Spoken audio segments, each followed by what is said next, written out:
Loh. Kak. Aku mau nanya dong.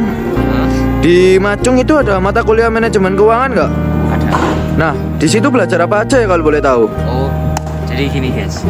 Di manajemen keuangan di Macung ini kita belajar 3 poin penting. Yang pertama itu ada penganggaran, kedua itu ada capital budgeting, dan yang ketiga itu ada valuasi dan investasi saham. Nah, tapi jangan salah paham dulu guys. Di Macung ini kita nggak cuma belajar teori, tapi kita juga praktek, dan praktek itu didampingi oleh dosen kita juga. Oh gitu ya kak ya. Oke. Nah, oke, selanjutnya saya akan menjelaskan tentang penganggaran teman-teman. Oke, jadi definisi dari penganggaran sendiri itu adalah proses perencanaan keuangan formal yang dimana itu akan menerjemahkan strategis perusahaan menjadi rencana terperinci terkait perolehan dan juga penggunaan sumber daya. Nah, sumber dayanya sendiri itu ada 2. Yang pertama itu ada uang, yang kedua ada aset. Nah, ini biasanya dilakukan dalam jangka waktu tertentu. Umumnya perusahaan sih melakukannya setahun. Ataukah dapat dikatakan penganggaran itu sebagai petanya perusahaan. Nah teman-teman, selanjutnya ada capital budgeting. Apa itu capital budgeting? Capital budgeting adalah suatu proses atau perencanaan suatu perusahaan dalam menilai suatu investasi jangka panjang apakah layak dijalankan atau tidak. Nah, ada pun tujuan dari capital budgeting. Yang pertama adalah untuk menilai suatu upayakan investasi. Yang kedua untuk mengoptimalkan dana suatu perusahaan. Yang ketiga untuk mendukung pertumbuhan suatu perusahaan.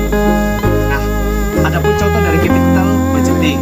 Yang pertama yaitu ada pembangunan pabrik, yang kedua itu ada membuka cabang baru, yang ketiga ada pengembangan produk baru. Sekian, terima kasih. Jadi dalam manajemen keuangan ada yang namanya valuasi dan investasi saham. Valuasi saham itu apa saja sih? Jadi saya jelaskan dulu. Valuasi itu merupakan proses mencari nilai wajar sebuah saham. Tujuannya apa? Untuk tahu apakah harga saham itu sekarang kemahalan, kecilan, atau masih sudah sesuai stabil. Kita bisa menilai atau memprediksi sebuah valuasi dengan cara melalui dividen laba perusahaan atau arus kas perusahaan. Selamat malam teman-teman dan Bapak Guru. Hari ini kami akan mewawancarai tukang tahu telur. Ya, saya Doni. Saya Emmanuel Riji. Saya Albert. Oke. Saya Dandi Pramana. Hari ini kau berdamai dengan dirimu sendiri. Kau maafkan semua salahmu, ampuni diri. Ya, selamat malam Pak. Dengan Bapak siapa? Hari ini Oh ya. Ini jadi kami mau tanya-tanya soal seputaran uang dari jualan Bapak. Jadi Bapak awal mula jualan tahu telur ini modalnya kira-kira berapa ya? Perkiraan aja.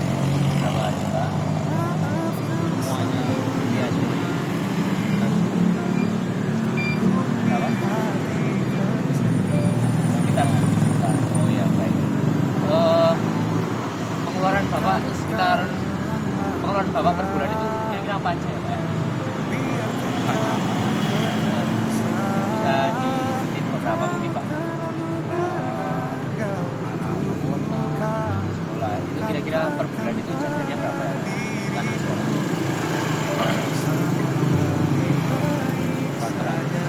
Sekitar 400 baik. Terus ada lagi nggak Pak yang lain-lain? terima kasih pada diri sendiri.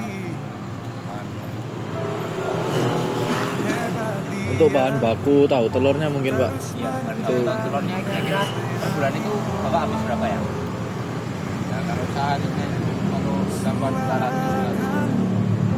Oh, berarti per hari itu habis 200 kalau nggak telur. Ya kan? Ya Oh, 300. Kalau boleh tahu, kira-kira pendapatan Bapak per bulan ini dari tahu telur berapa ya? kan Nggak pasti. Kalau perkiraan aja Pak, kisaran akan bangga sampai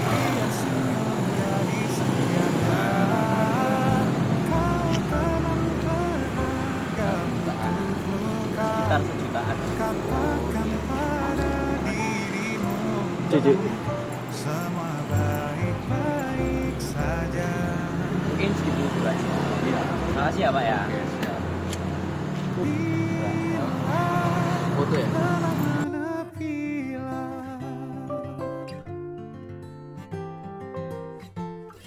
Baik, selamat malam semuanya. Kami hari ini akan menyampaikan laporan keuangan setelah kami optimalisasi. Kami menyampaikannya di sini bukan ke Bapak Aktus secara langsung dikarenakan beliau tahu telurnya sedang tutup guys. Jadi kami nggak bisa bertemu dengan beliau sekarang. Dan karena keterbatasan waktu juga, kami akan menjelaskannya di sini. Oke, yang pertama kelihatan ya gajah. Saya sambil berdiri aja deh. Nah, yang pertama itu pendapatan yang didapatkan oleh Bapak tahu telurnya itu ada di angka yang pertama itu dari penjualan itu ada 5 juta dan total pendapatannya itu juga 5 juta. Nah, pengeluarannya dikeluarkan oleh bapaknya ini yang pertama itu ada bahan-bahan produk tahu telur teman-teman. Itu sebesar 300.000 itu untuk 1 bulan. Lalu uang jajan anak sekolahnya itu 16.000 per harinya. Kalau dikali 25 hari berarti ada 400.000. Nah, untuk kosnya sendiri itu sudah 600.000. Lalu ada kebutuhan pangan sebesar 1.800.000. Keperluan lainnya seperti bahan-bahan baku lainnya itu ada 440.000. Bensin yang dipakai bapaknya itu dia isi 20.000 dikali 8 hasilnya ada 160.000. Terus listrik bapaknya itu ada 400.000. Nah, kalau dijumlahkan dari bahan-bahan sampai total pengeluarannya itu teman-teman itu ada 4.100.000. Itu sebelum kita optimalkan biaya bapaknya. Setelah kita bantu untuk lakukan optimalisasi, nah menjadi seperti ini. Sama penjualannya tetap 5 juta, total pendapatan dari tahu telurnya juga 5 juta. Nah, yang kita optimalisasi di sini adalah uang jajan anak sekolahnya. Jadi yang dari 16.000 per hari mungkin bisa dikurangi menjadi 10.000 per harinya. Kalau dikali 25 hari jadi cuma 250.000. Betul. Nah, kalau kosnya itu sama. Nah, sama ini kebutuhan pangan menjadi 30 kali 50.000 cuman 1.500.000 saja dari 1.800.000. Mungkin itu yang bisa kita lakukan untuk melakukan optimal kepada Bapak Tahu Telur. Semoga mungkin membantu gitu ya teman-teman. Terima kasih. Jadi pengalaman belajar kelompok saya di manajemen keuangan Universitas Macung ini tentunya asik dan menyenangkan ya. Dan tentunya saya juga belajar hal-hal baru seperti penganggaran, investasi, dan lain-lain. Dan itu juga pasti penting untuk bekal saya di masa depan nanti. Oke, untuk saya sendiri, saya juga merasa asik dan senang. Apalagi dengan ilmu ada penganggaran, capital budgeting, dan juga ada investasi. Itu merupakan bekal saya untuk kedepannya dalam membuka bisnis saya. Oh, kalau dari saya itu asik dan juga penting.